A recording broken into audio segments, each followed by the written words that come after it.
Las arpas dolientes hoy lloran arpegios que son para ti.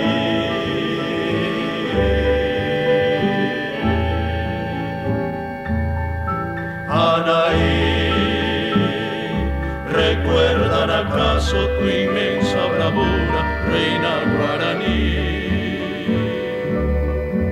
Anaí, indiecita fea de la voz tan dulce como el agua ahí.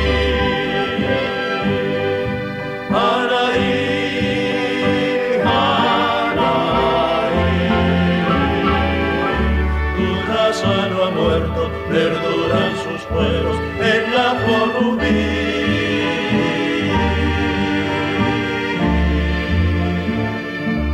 Defendiendo altiva tu indómita tribu, fuiste prisionera, condenada a muerte, ya estaba tu cuerpo envuelta en la hoguera.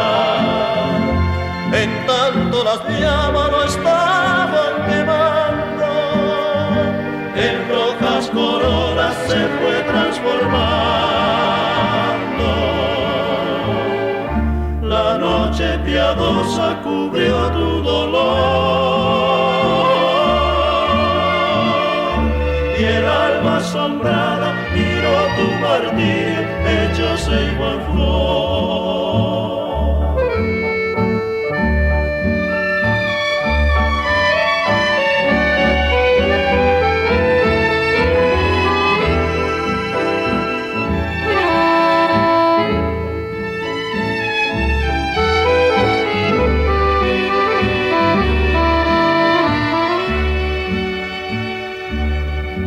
Anaí,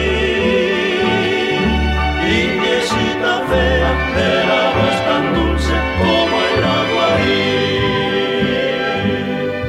Anaí, Anaí, tu raza no ha muerto, perdón.